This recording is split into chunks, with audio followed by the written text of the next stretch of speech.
Praise the Lord. இந்த நாளுக்காக நன்றி. இந்த காலை வேளையை கொடுத்த தேவாதி தேவன் நம் கர்த்தாதி கர்த்தர் ராஜாதி ராஜாவுக்கு கோடி நன்றிகளையும் சோத்திரங்களையும் ஏறெடுப்போம். இந்த காலை வேளையில் நம்மளுக்கு கொடுக்குற வார்த்தைக்கு விரோதமாக வான மண்டலத்தில் பொல்லாத கிரியை செய்கிற எல்லா பலவானையும் இயேசுவின் நாமத்தினால் முந்தி கட்டி செபிப்போம். கர்த்தர் இந்த காலை வேளையில் உங்களோடும் என்னோடும் பேசுகிற வார்த்தை அப்போஸ்தலர் 2ஆம் அதிகாரம் 22ஆம் வசனத்தில், இஸ்ரவேலரே, நான் சொல்லும் வார்த்தைகளை கேளுங்கள். நீங்கள் அறிந்திருக்கிறபடி நசரனாகிய இயேசுவை கொண்டு தேவன் உங்களுக்குள்ளே பலத்த செய்கைகளையும் அற்புதங்களையும் அடையாளங்களையும் நடப்பித்து அவைகளிலே அவரை உங்களுக்கு வெளிப்படுத்தினார். ஆமேன். எவ்வளோ ஒரு அருமையான வார்த்தை. இஸ்ரவேலே, நான் சொல்லும் வார்த்தை. இஸ்ரவேல்னா நம்மளை தான் ஆண்டவர் சொல்லிக்கிட்டு இருக்காரு. எத்தனையோ வார்த்தை நம்மளுக்கு சொல்லியிருக்காருங்க.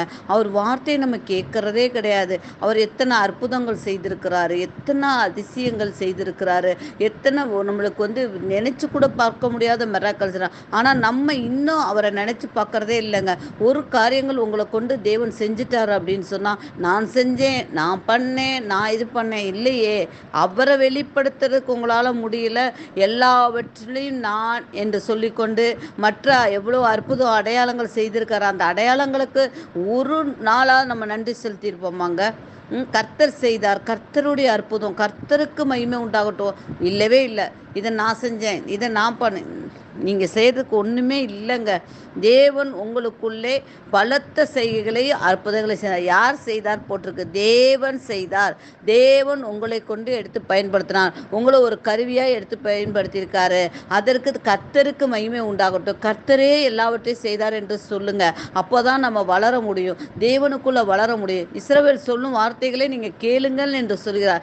அறிந்திருக்கிறபடி நசரனாகிய இயேசுவை கொண்டு நசரனாகிய இயேசு பிதாவின் இடத்துல இருந்து அவர் அற்புதத்தை உங்களுக்கு செய்திருக்கார், அடையாளங்களை கொடுத்திருக்கார், எல்லா பலத்த செய்கைகளை செய்திருக்கார். நீங்க ஜெபிக்கும் போது விண்ணப்பத்துக்கு பதில் கொடுத்திருக்கிறார். நீங்க கூப்பிடுகிற சத்தத்துக்கு அவர் செவி சாய்த்திருக்கிறார். எத்தனையோ நாள் என் மகள் கண்ணீரோடு வேதனையோடு இருக்கும்போது அந்த கண்ணீரை தொடத்திருக்கார். கர்த்தர் நாமம் மகிமைப்பட கர்த்தரை உயர்த்தி துதியுங்கள். கர்த்தரை அறிகிற அறிவுல இன்னும் அதிகமாக வளரக்கூடியதே இருப்போம். வேதத்தை படித்து தியானிங்க. வேதத்தை படிக்கும் போது அநேக கருப்பொருளை கற்றுக் கொடுப்பார். எனக்கெல்லாம் படிக்கவே தெரியாதுங்க.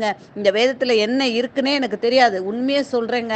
நான் கர்த்தருக்கு முன்பாக நிறுத்தியிருக்கேன். கர்த்தர் தான் இந்த வார்த்தையை இடை கட்டுகிறார். என்னால் எதுவுமே தெரியாது. படிப்புனாலே தருகினத்தான். ஆனால் கர்த்தர் நடத்தினார். கர்த்தருக்கு நான் மகிமை செலுத்துறேங்க. கர்த்தர் நாமம் உயர்த்தப்படுவதற்காக நன்றி. ஏசப்பா, இந்த காலை வேளையில் கூட டாடி அப்பா, அந்த அடியாளுக்கு நீர் தகப்பனாக இருந்து கற்றுக் கொடுத்ததுக்காக மக்கள் நன்றி செலுத்துகிறோம் தகப்பனே ராஜா. இந்த வார்த்தையில் உள்ள வல்லமை ஒவ்வொருத்தருக்கும் கடந்து போவதற்காக நன்றி செலுத்துகிறோம் டாடி. இந்த வார்த்தையில் நாங்கள் கற்றுக்கொண்டதில் ஏதாவது ஒரு விதத்தில் நாங்கள் பெருமை கொண்டிருந்தால் தயவா எங்களை மன்னித்து தகப்பனே. எல்லா வார்த்தைகளையும் கற்றுக் கொடுத்தேன் தேவாதி தேவனின் கர்த்தாதி கர்த்தருக்கே துதியும் கனமும் மகிமை செலுத்துகிறோம்.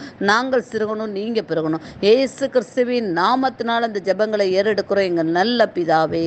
ஆமேன், ஆமேன்.